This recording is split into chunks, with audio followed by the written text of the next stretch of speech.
শহরে পরিবেশ পরিচ্ছন্ন রাখার জন্য রাজ্য পৌর নগর উন্নয়ন দপ্তরের পক্ষ থেকে বর্জ্য ব্যবস্থাপন প্রকল্পের মাধ্যমে বিভিন্ন উদ্যোগ গ্রহণ করা হয়েছে। এই পরিস্থিতিতে দাঁড়িয়ে রায়গঞ্জ শহর থেকে উঠে এলো এক ভিন্ন চিত্র।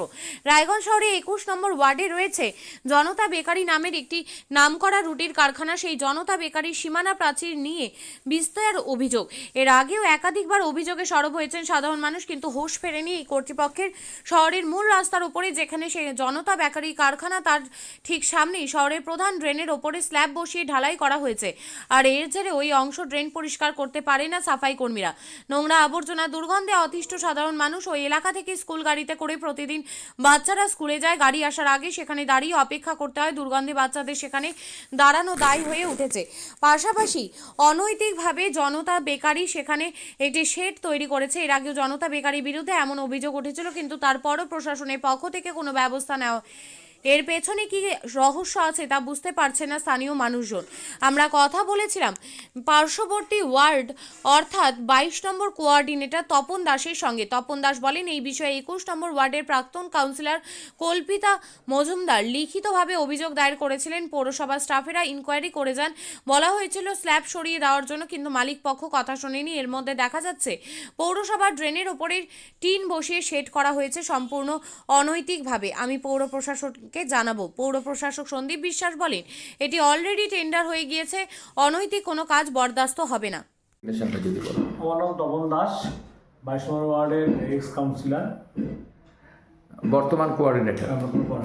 বলছি যে তপনবাবু, আপনার ওয়ার্ডে একদম রাস্তার উপরে যে জনতা বেকারি রয়েছে সেখানে ঢালাই, ড্রেনের উপরে ঢালাই করে একদম মোজাইক করে নিয়েছে। এবং সবচেয়ে বড় কথা হচ্ছে বাচ্চাগুলো ওখান থেকে গাড়িতে উঠতো, সারদা, টেকনো, এই সমস্ত, সেখানেও দেখা যাচ্ছে যে শেড করে নিয়েছে, দাঁড়াবার প্রচণ্ড অসুবিধা। ঠিক আছে, কি বলবেন? এলাকাবাসী ওই ড্রেন পরিষ্কার না হওয়ার জন্য দুর্গন্ধে অতিষ্ঠ হয়ে পড়ছে, কি বলবেন? বিষয়টা হচ্ছে, আমরা এই বিষয়ে আমাদের দিদি কল্পিতা মজুমদার কাউন্সিলর সাহেব, উনি একটা লিখিত কমপ্লেন করেছিল। ওই মুহূর্তে পৌরসভার স্টাফ ইনকোয়ারি করে গেছিল এবং বলে গেছিল স্ল্যাবটাকে খুলে সরিয়ে দিই, কিন্তু বাড়িওয়ালা মানে জনতা বেকারি সুযোগ সেটা করেনি।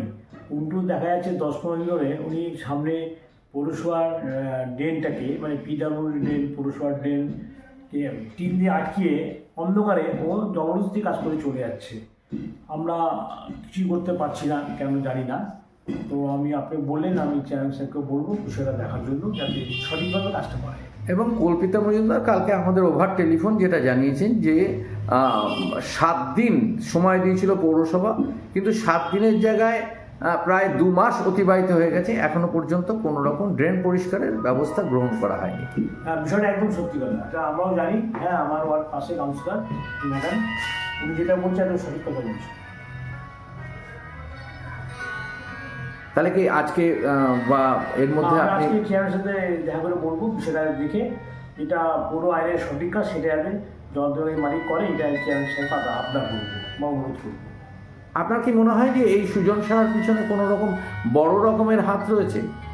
হ্যাঁ, বড় শক্তি না থাকলে তো এই পিডাব্লিউ জায়গা বা মিউনিসিপ্যালিটি জায়গা অপরাধ করে কাজ করবে, এত শক্তি পায় কোথায়?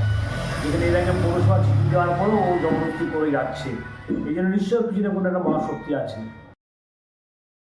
শিক্ষাই জাতির মেরুদণ্ড। ছোট ছোট শিশুদের প্রাথমিক শিক্ষা পরিপূর্ণ না হলে আগামীতে সেই শিশুরা সঠিক পথে চলতে গিয়ে হোঁচট খায়। শিশুদের এই শিক্ষার প্রয়োজনীয়তাকে সামনে রেখেই গত 1 বছর ধরে পরিষেবা দিয়ে চলেছে জিনিয়াস এডুকেয়ার একাডেমি। শিশুদের অত্যাধুনিক শিক্ষায় শিক্ষিত করে তোলার একমাত্র বিশ্বস্ত প্রতিষ্ঠান এই একাডেমি। এখানে অভিজ্ঞ শিক্ষক শিক্ষিকা দ্বারা যত্ন সহকারে মাতৃভাষা বাংলা মাধ্যমে পড়ুয়াদের শিক্ষা দেওয়া হয়। একেবারে খেলার ছলে বিনোদনমূলকভাবে বাচ্চাদের এখানে পাঠ দেওয়া হয়। পড়াশোনার পাশাপাশি বাচ্চাদের বিনোদনের ব্যবস্থাও রয়েছে এখানে।